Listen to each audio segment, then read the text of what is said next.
Mais la spiritualité m'a énormément appris ça. Je sais que je suis, je sais comment je fonctionne, je me connais et je suis à l'écoute de moi-même.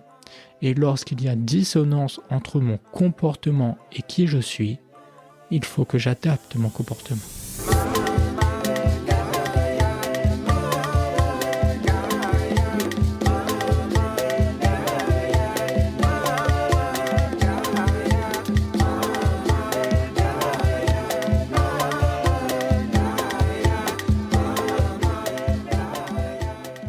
Que serait une vie guidée par l'harmonie ? Que serait une vie libérée des masques qui nous empêchent d'être nous-mêmes ? Bonjour à tous, je suis Gaël Salési et bienvenue sur le podcast Harmoniser sa vie.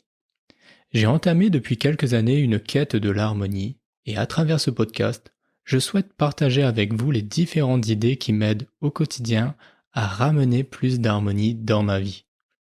Nous allons donc ensemble découvrir le monde du développement personnel harmonisé à la spiritualité. Je vous donnerai chaque fois des clés, des outils nécessaires pour se développer personnellement, mais à chaque fois avec une sagesse spirituelle. Aujourd'hui, je fais suite à l'épisode de la semaine dernière qui concernait la motivation, comment retrouver cette envie d'évoluer. Une des choses qui peut venir en lien forcément avec l'envie d'évoluer et de passer à l'action, c'est la notion de procrastination. C'est vraiment un sujet qu'on retrouve tout le temps en développement personnel. Et donc aujourd'hui, je souhaitais aborder ce sujet et vous apporter aussi une vision un peu, on va dire, spirituelle de ce qu'est la procrastination. Donc qu'est-ce qu'on va voir ensemble aujourd'hui ? C'est de comprendre déjà qu'est-ce que la procrastination, de découvrir ce que sont les mécanismes qui se cachent derrière la notion de procrastination, ce que la spiritualité peut nous apprendre et les aides que peut nous apporter la spiritualité pour sortir de la procrastination. Et puis forcément, je vous donnerai aussi, par ce biais, des solutions à la procrastination. Tout d'abord, qu'est-ce que la procrastination ?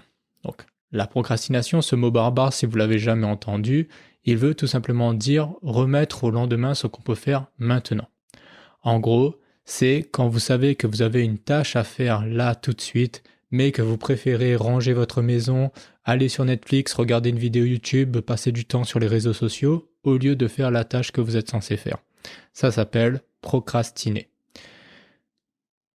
Une des idées bien souvent que je rencontre lorsque l'on commence à discuter, surtout en coaching avec des personnes qui vont vous dire « Oh, je procrastine et j'aimerais arrêter de procrastiner », la personne va vous dire « J'ai recherché des techniques pour être plus efficace, j'ai essayé des techniques pour gérer mon temps, mais malheureusement, ça ne fonctionne pas. » Et c'est une des fausses croyances en fait qu'il y a le plus au niveau de la procrastination, c'est de croire que quelqu'un qui procrastine le fait parce qu'il ne sait pas gérer son temps ou parce qu'il manque des techniques vraiment pour être plus efficace dans le fait de passer à l'action.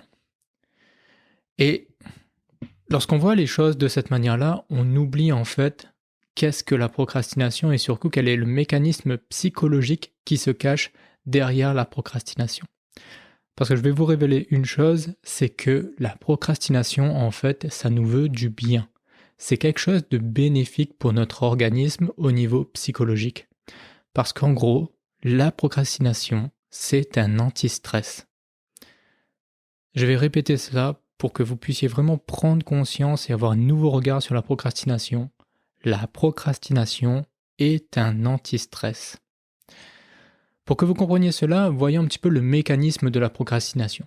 Qu'est-ce qui se passe généralement lorsque l'on procrastine ? Ça commence par le fait qu'on se dit « Bon alors maintenant, je vais commencer, je vais faire ma tâche. » Donc, prise de décision, je vais réaliser quelque chose. La deuxième chose qui se passe intérieurement, c'est que dès qu'on prend cette décision-là, il y a une pression, un stress qui vient se répandre à l'intérieur de nous et ce stress, il est lié à l'exécution de cette tâche. Ça peut être « Oui, mais je ne sais pas trop comment faire. Ah, j'ai peur de me ridiculiser si je veux faire ça. Ah, je n'y arrive pas. Je sais pas, je n'ai pas les méthodologies exactes pour réaliser cette tâche. Oh, c'est pas fun, donc j'ai pas envie de le faire. » Et toutes ces espèces d'idées qui peuvent venir de notre tête là vont commencer à créer un stress à l'intérieur de nous. Ce qui fait que on va dire notre psychologie, notre cerveau, en quelque sorte, il va nous dire, bah ok, si tu ressens du stress, moi j'ai pas envie de te mettre dans du stress, allons chercher quelque chose d'autre qui va te permettre de ne pas ressentir du stress. Et donc vous allez commencer à avoir des idées dans votre tête qui vous disent, bon allez, va un petit peu sur les réseaux sociaux, là, tu verras, ça va te déstresser, et puis tu referas la tâche plus tard, c'est pas grave, là maintenant c'est stressant de le faire, donc remets à plus tard. Et en gros, la procrastination n'aura que pour but de nous faire justement enlever le stress qui est lié à cela. Et le problème, on va dire, qui revient, c'est que bah forcément, lorsqu'on est parti sur les réseaux sociaux, on est resté 2 heures, on commence à se dire « Ah ben mince, j'ai perdu quand même 2 heures. Bon allez, maintenant je vais m'y mettre à la tâche » et paf, la pression, le stress revient à nouveau et on finit par se dire « Ah ouais, mais ma maison est en bordel, j'arrive pas à travailler dans le bordel, je vais d'abord ranger ma maison. » Et on trouvera toujours quelque chose pour enlever le stress. Et en fait, là-dedans, ce qu'il faut comprendre, c'est que la procrastination n'est qu'un anti-stress, mais ce n'est pas le bon remède à notre stress. C'est que le fait de remettre à plus tard, en fait, ne fait que repousser l'échéance à plus tard. C'est comme si vous vous dites, bon ok, j'enlève mon stress, je le mets de côté et je le reprends au bout de 2 heures. Ça ne change à rien, le stress il n'est pas parti, il n'a pas disparu, il est toujours présent. Et en fait, la clé, quand on veut travailler sur sa procrastination, c'est de travailler sur la source de son stress, qu'est-ce qui nous fait réellement stresser, et donc de mettre en place un mécanisme qui va enlever ce stress. Et c'est pas forcément de procrastiner qui va le faire. Donc, la chose qu'il faut vraiment comprendre, c'est en gros quel est le déclencheur de notre stress, et surtout quel est le besoin qui se cache derrière ce stress. Lorsqu'on parle de procrastination, voyez souvent stress. Et donc, comprenez qu'est-ce qui vous stresse dans la situation. Donc, prenons un petit peu du recul par rapport à ce que je viens de vous dire et voyons un petit peu au niveau d'un point spirituel. Qu'est-ce que la spiritualité peut nous apprendre et surtout, je vais vous donner mon expérience personnelle. Qu'est-ce que le fait, moi, d'avoir été dans le développement spirituel m'a permis de comprendre vis-à-vis de la procrastination. Donc, une des choses que l'on a, un sujet en fait qu'il y a énormément dans la spiritualité, c'est la notion de lâcher prise. Et en fait, lorsqu'on commence à rentrer dans cette notion de lâcher prise, à finir par se dire que notre vie, on se met beaucoup trop de pression sur beaucoup de choses et que parfois il faut juste lâcher prise pour pouvoir trouver une solution et retrouver un épanouissement. Le fait d'avoir développé cette philosophie qui est très liée aussi, on va dire, en mindfulness, à la pleine conscience, eh bien forcément on finit par commencer à trouver des moyens de cesser de procrastiner. Parce que dans l'idée, si on regarde bien, lorsque l'on procrastine, c'est souvent une action qui est inconsciente. Elle n'est pas voulue. C'est-à-dire qu'on va procrastiner par défaut. J'ai envie de faire cette action et je décide de faire cette action, mais il me manque en fait la motivation, il me manque cette énergie à l'intérieur de moi et qui est en fait brimée par notre stress et donc je vais faire une autre action qui elle est moins stressante. L'idée là-dedans, on va dire que c'est pas forcément quelque chose de souhaité, de voulu, de décidé. Eh bien, avec le lâcher prise, on va finir par se dire je suis conscient maintenant que je ne suis pas en état de le faire parce que ce stress est beaucoup trop grand pour moi. Je prends la décision consciente de ne pas faire cette action. Et donc du coup, on va, par exemple, aller faire le ménage ou faire autre chose, mais on va le faire de manière consciente. On va le faire avec envie. On va se dire, là, tout de suite, je ne fais pas la tâche que j'avais prévu de faire. Je vais faire le ménage. Et le simple fait de mettre ce déclic, en fait, on n'a pas cette espèce de ressenti qu'on a après avoir procrastiné qui est la culpabilité. On ne va pas dire « Ah non, j'ai perdu du temps ». On n'a pas perdu du temps vu qu'on a décidé nous-mêmes de faire autre chose. Et vous voyez, cette petite chose crée en fait un énorme changement. Parce que généralement, si vous avez procrastiné, à la fin de votre procrastination, vous vous sentez mal. Vous vous sentez coupable, vous vous en voulez, vous n'êtes pas fier de vous. Tandis que si vous avez mis de côté la tâche et vous avez dit consciemment je vais faire autre chose, vous êtes fier de ce que vous avez réalisé parce que vous allez vous dire Ben ouais, j'ai passé du bon temps, j'étais sur les réseaux sociaux, j'ai appris quelque chose de nouveau. J'étais sur les réseaux sociaux, j'ai discuté avec un ami, j'ai fait mon ménage, ma maison elle est propre maintenant. Il y a une forme de fierté d'avoir réalisé quelque chose. Et donc, on enlève la culpabilité. Le fait que vous vous sentez mieux va faire que lorsque vous allez vous dire je vais me mettre à ma tâche maintenant, le stress sera peut-être moins fort parce que vous êtes dans un état de joie, vous êtes bien. Et le simple fait d'être bien va forcément vous amener à derrière être plus efficace et donc vous dire ok, je sais que ça me stresse un peu, mais là je sens que j'ai une bonne énergie quand même, je sens qu'en moi il y a de la motivation, allez on y va quand même. Et vous allez passer à l'action et faire la tâche qui était un peu stressante pour vous. Donc la clé elle est vraiment là-dedans. Lâchez prise totalement sur je dois absolument faire cela. Si vous n'êtes pas en condition, ne le faites pas. Alors à ce moment-là, arrêtez de vous torturer en fait d'être un bourreau envers vous-même, vous dire tu dois le faire, t'as pas le droit, c'est pas bien. On va vraiment être en train de se flageoler quoi, en train de se dire ben là on est en train de faire autre chose et on va se flageoler en se disant ben non t'as pas le droit en fait d'être en train de procrastiner pardon, t'as pas le droit de passer du temps sur YouTube, c'est pas bien ce que tu fais. Vous voyez cette espèce de bourreau qu'on a à l'intérieur de nous, il faut juste lui dire bourreau j'ai pas besoin de toi parce que là ce que je vais faire, j'en suis conscient que je vais procrastiner mais de manière consciente. Et là ça crée justement ce déclic de je fais quelque chose qui me plaît, donc je ressens un mieux-être, et donc en étant de mieux-être, je peux ensuite faire la tâche qui était importante. Pour l'exemple que moi je peux vous donner, concrètement comment ça se fait, c'est quand je vais un moment par exemple, je vous donne l'exemple, hier je devais enregistrer ce podcast, je me suis mis devant le micro, on va parler procrastination, on va parler passage à l'action, j'ai pas envie, je le sentais pas, j'avais pas vraiment la force de le faire. Je me suis dit, ok, tu le fais pas, très bien. Tu ne fais pas ton podcast aujourd'hui parce que t'es pas dans la bonne énergie pour partager justement cette idée de passage à l'action. Si moi-même je suis pas congruent avec ce que je suis en train de vous dire, ça va pas le faire, vous allez le ressentir dans ma voix. Si vous entendez quelqu'un qui est mollasson, qui est pas du tout motivé, qui vous parle de procrastination, il y a une dissonance.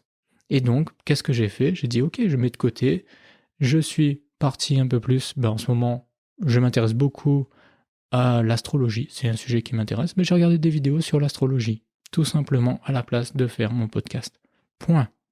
Et là, aujourd'hui, j'ai la pêche, j'ai envie de le faire, ce podcast, je me réveille, j'ai fait ma petite routine, paf, paf, et c'est bon, c'est parti, on y va. Vous voyez, consciemment. Donc j'ai pas eu de remords de ne pas l'avoir fait hier, au contraire, je sais que je suis en meilleur état aujourd'hui. Mais c'est parce que je l'ai fait consciemment. J'ai lâché prise sur l'obligation. La deuxième chose que m'enseigne la spiritualité aussi sur la procrastination et comment surmonter la procrastination, c'est l'importance d'être congruent. Bien souvent, le stress qui est généré par une tâche, c'est parce qu'on ne se sent pas en alignement avec la tâche. Il y a quelque chose dans la réalisation de cette tâche qui est à l'encontre de nos besoins, qui est à l'encontre de nos valeurs, qui est à l'encontre de nos priorités. Il y a quelque chose dans la réalisation de la tâche qui ne nous plaît pas, qui n'est pas en accord avec nous, qui est en dissonance avec nous. Par exemple, on va prendre le cas d'une personne qui est perfectionniste. Perfectionniste, il a besoin de contrôle. Il a besoin que les choses soient faites à un niveau et à un certain standard en fait. Il va se dire, pour que moi je me dise que ma tâche elle est bien faite, il faut absolument que ces critères-là, ils soient checkés en quelque sorte, ils soient validés pour que je me dise c'est bon, j'ai réussi à faire ma tâche. Et ils ont un standard très haut. Et bien forcément, quand ils vont se dire là aujourd'hui, moi j'ai pas les moyens, les ressources de pouvoir arriver à mes standards, ça crée un stress. Ils vont se dire je vais pas être capable de générer un travail qui est à la hauteur de mes standards. Et donc c'est stressant pour eux en fait. Donc le perfectionniste, il a besoin vraiment d'avoir cette sensation d'avoir toutes les ressources et toutes les compétences nécessaires pour réaliser quelque chose. Si on lui donne une tâche qui la passe là, tout de suite il va stresser, il va commencer à procrastiner. On a des personnes qui sont anxieuses, qui elles ont besoin de sécurité. Certaines personnes vont se dire si je réalise cette tâche, ça va créer un changement dans ma vie et ça va créer du nouveau et ça va me mettre dans un inconnu parce que je ne connais pas du tout cette nouvelle état qui va être généré par cette tâche et donc ça stresse. parce que il y a de l'inconnu. Donc ça crée de l'anxiété, l'inconnu. Et donc des personnes anxieuses aussi vont peut-être procrastiner par rapport à cela. Lorsqu'on a conscience de nos besoins, eh bien la question ça va être qu'est-ce que je peux faire pour que mon besoin soit satisfait tout en réalisant cette tâche? Comment est-ce que je modifie en quelque sorte la réalisation de la tâche de manière à ce que je sois congruent avec moi-même? L'idée, c'est pas d'aller se dire, par exemple, si on est perfectionniste, si on a un des hauts standards, de se dire, c'est simple, baisse tes standards et ça sera fait. Et comme ça, la tâche sera faite. Non, ça fonctionne pas comme ça. Quelqu'un qui est perfectionniste, c'est quelqu'un qui a quand même une certaine ambition, qui a envie de bien faire les choses. Et que pour lui, c'est important de le faire. On ne va pas pouvoir tout d'un coup dire à quelqu'un, fais du mauvais travail. Ça va à l'encontre de ses valeurs en quelque sorte. L'idée, c'est pas de dire fais du mauvais travail, c'est mets tes standards sur un autre point. Tu as de grands standards, évalue autrement la chose. Mais dis-toi que derrière, il faut qu'il y ait une réalisation qui soit à la hauteur de tes standards. Et bien souvent, pour le perfectionnisme, moi, ce que je fais, c'est de mettre, au lieu d'être sur le résultat au niveau de mes standards, ça va être au niveau du fun et du plaisir. Il faut que je prenne beaucoup de plaisir, beaucoup de fun dans la réalisation de la tâche. Ça va être, on va dire, mon côté d'être perfectionniste. Le perfectionniste va être dans le niveau, on va dire, de fun que j'aurai. Et c'est plus du tout la même chose. C'est plus du tout dans, il faut que ça soit bien fait, il faut que je m'amuse bien, si je peux dire. J'ai juste changé les standards. Mais je suis toujours perfectionniste, j'ai toujours envie de bien faire. J'ai envie de bien m'amuser. C'est pas je m'amuse un petit peu. Non, je vais chercher vraiment le fun. Il faut absolument qu'il y ait du fun et que je me sente waouh, super, je m'amuse comme un gamin lorsque je fais cette tâche. Il y a du niveau, il y a de l'ambition en quelque sorte, toujours qui est mise là-dedans. Très bien, si vous êtes comme cela, faites-le. Il y a des méthodes en fait. Et il y a toujours moyen de pouvoir aligner ses besoins avec une tâche. Si vous ne le ressentez pas, c'est que la manière que la tâche a été définie ne vous correspond pas. Eh bien, modifiez cette manière. Vous avez la possibilité. On vous demande de faire quelque chose, on vous demande le résultat. Eh bien, derrière, à vous de le faire à votre manière. Modifiez si vous le pouvez. Si vous ne pouvez pas, allez discuter avec les personnes qui sont en charge pour que vous leur dites « Ok, vous m'avez demandé de faire cela, ça ne me correspond pas forcément. Est-ce qu'il est possible que moi je le fasse de cette manière-là? Est-ce que vous êtes OK avec cela ?» Il y a toujours moyen de modifier les choses. Les choses ne sont pas figées. Et nous avons tous la possibilité de le faire. Mais ça commence par se demander à soi d'abord. Quel est mon besoin? Quelle est la valeur? Qu'est-ce qui n'est pas assouvi dans la réalisation de cette tâche? Dans la réalisation de cette tâche, qu'est-ce qui n'est pas congruent avec moi-même? Qu'est-ce qui n'est pas en accord avec moi? Et qu'est-ce que je peux faire pour que ça devienne en accord avec moi? Et là, on devient acteur. Là, on se réalise. Là, on ne se résigne pas. On ne subit pas la tâche. On se dit très bien, je n'aime pas la manière dont c'est fait. Eh bien, je vais modifier. On est acteur. C'est une forme de passage à l'action aussi. Mais la spiritualité m'a énormément appris ça. Je sais que je suis, je sais comment je fonctionne, je me connais et je suis à l'écoute de moi-même. Et lorsqu'il y a dissonance entre mon comportement et qui je suis, il faut que j'adapte mon comportement. Car je ne vais pas adapter qui je suis au comportement, non, je ne me modifie pas moi. Je reste moi-même et congruent dans toutes les situations possibles et inimaginables. C'est ça, être spirituel et être congruent. Être soi dans toutes les situations. Et ce n'est pas une tâche. Je ne vais pas changer qui je suis pour réaliser une tâche, non. Je change la tâche pour rester moi-même. Ça, c'est la force vraiment qu'on a dans la spiritualité. Petite pause dans le cours de notre épisode pour t'informer que chaque semaine, je mets gratuitement à la disposition des abonnés de ma newsletter un résumé écrit avec les points clés du dernier épisode. Si tu n'es pas encore inscrit, je t'invite à cliquer sur le lien dans la description et tu recevras immédiatement dans ta boîte email le PDF de l'épisode du jour. Ainsi, tu pourras à tête reposée les relire pour mieux te les approprier. Allez, reprenons sans plus tarder le cours de notre épisode. Un autre point aussi que je peux aborder au niveau de la spiritualité, c'est justement quand on dit là je vous parle d'être soi, c'est que beaucoup de personnes justement ne prennent pas le temps de savoir justement quels sont nos besoins, quels sont nos objectifs, quelles sont nos priorités. Beaucoup de personnes ne prennent pas le temps de savoir qui elles sont réellement. Et c'est là le défaut, c'est là où justement notre comportement va dévier, qu'on va commencer à faire des choses qui ne nous plaisent pas, qui ne nous rendent pas heureux, et on va commencer à procrastiner par exemple, parce que juste on n'a pas pris le temps de se demander qu'est-ce qui est important pour moi. Je vous donne un exemple tout simple. Imaginez vous postulez pour un poste et vous vous dites « Ah, pour postuler, pour me démarquer, je vais faire un CV vidéo. » Problème, j'ai jamais fait de ces vidéos, je ne sais pas comment on fait. Et donc, qu'est-ce qu'on va faire généralement? On va regarder des tutos sur YouTube, par exemple, pour pouvoir avoir cette compétence, cette connaissance, et ensuite le faire. Sauf que beaucoup de personnes, qu'est-ce qu'ils vont faire? Ils vont finir par se dire, bon allez, je passe 1 heure, 2 heures, 3 heures, 4 heures, ils vont passer des jours à regarder des tutos YouTube sur comment faire un CV vidéo sans jamais passer à l'action. Et là, du coup, on voit tout de suite un désalignement entre le besoin et le comportement que l'on a. En cherchant des tutos, en fait, on se concentre sur comment faire un bon CV. En gros, l'objectif que l'on se pose, si on pourrait dire, ça serait comment est-ce que je fais pour faire un bon CV. Mais en fait, un bon CV vidéo, pardon, je précise.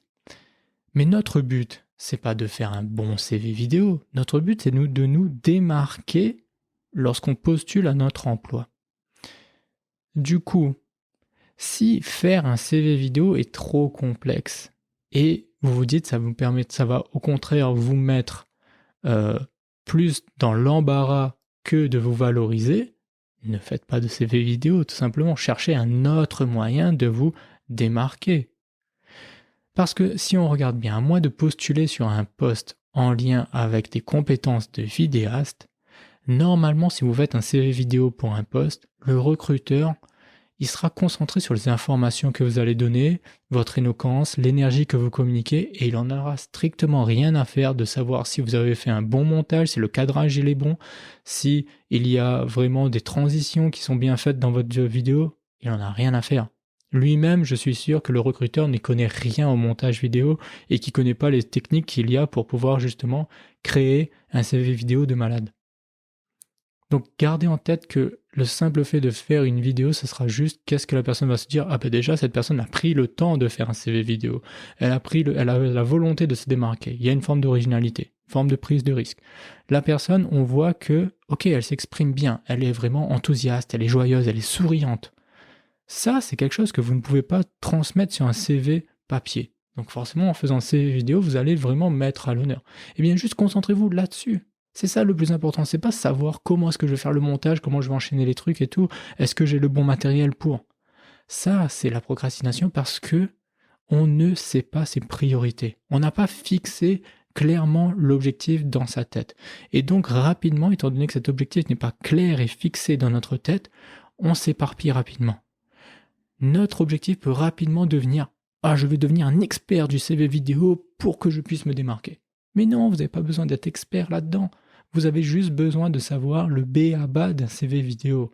En 1 heure de tuto YouTube, vous pouvez le faire. Derrière, hop, c'est bon, passage à l'action. Si on voit par exemple une vidéo d'une personne qui va nous dire avec un téléphone et juste son ordinateur, on peut faire un CV vidéo, eh bien c'est bon.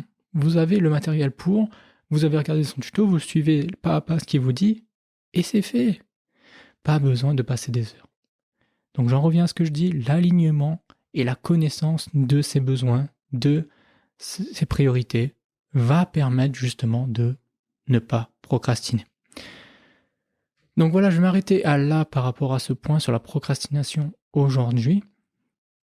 J'en aborderai dans un deuxième podcast parce qu'il y a énormément de choses sur la procrastination que l'on peut faire.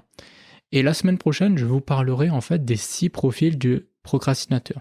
Il y a une personne qui s'appelle Dr. Chapaldine qui a écrit en fait un livre que je trouve vraiment énorme qui s'appelle How to Beat Procrastination in the Digital Age. Et dans ce livre, en fait, elle dresse le profil de 6 personnalités en quelque sorte, 6 comportements que l'on a, et en fonction de notre profil, on aura une tendance à procrastiner qui est spécifique. Et donc, si on arrive à connaître quel profil de procrastinateur on est, on peut plus facilement mettre en place aussi des solutions.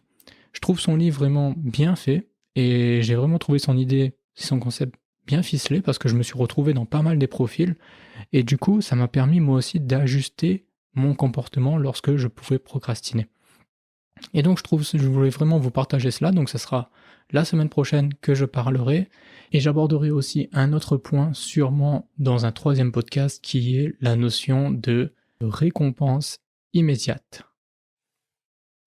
Donc, voilà ce qu'il en est pour aujourd'hui. Donc, qu'est-ce que je vous ai partagé ensemble? Nous avons vu qu'est-ce que c'était la procrastination, que la procrastination n'est qu'un mécanisme psychologique qui nous permet de cesser de stresser, que le plus important, ce n'est donc pas de développer des techniques de gestion du temps ou d'efficacité, mais juste d'apprendre à gérer son stress.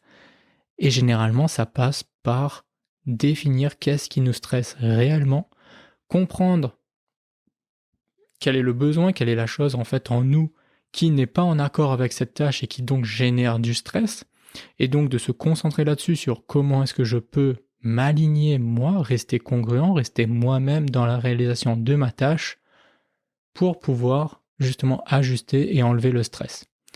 Parfois, ça va demander que l'on prenne du recul et que donc on se dise de manière consciente, je ne fais pas cette tâche parce que je ne me sens pas en capacité de le faire, je vais faire autre chose qui va générer une meilleure énergie à l'intérieur de moi et donc je vais pouvoir derrière réaliser la tâche.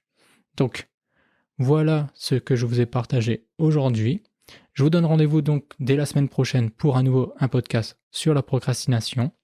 Si ça vous a plu, vous avez le résumé de l'épisode qui est disponible dans votre boîte email. Il suffit juste de cliquer dans le lien que vous avez dans la description et vous recevrez donc le résumé de ce que je vous ai dit.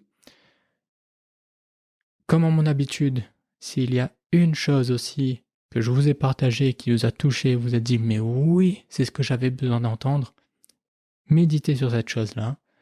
Prenez le reste, jetez-le, mettez-le à la poubelle, concentrez-vous uniquement sur ce point et demandez-vous quelle est l'action que vous allez pouvoir mettre en place pour être en accord avec ce nouveau point que vous avez digéré aujourd'hui. Qu'est-ce que vous allez faire de nouveau? Quel comportement vous allez avoir? Car avoir un déclic, avoir une prise de conscience, c'est une belle chose. Matérialiser, concrétiser par de l'action cette chose, c'est encore mieux. Donc voilà ce que je souhaitais partager. Je vous souhaite à tous une merveilleuse semaine. Prenez soin de vous. Et je vous donne rendez-vous dès jeudi pour le nouvel épisode d'Incarner ses valeurs avec une nouvelle interview. Et on parlera de la notion d'éthique. Allez, bye bye, prenez soin de vous. À très très vite. Mais surtout, n'allez jamais à l'encontre de ce que vous dit votre cœur. À très vite. Bye bye. Les mêmes gros moments, la cadeau, la vie, de l'eau pour nous boire, bardou avec la nuit.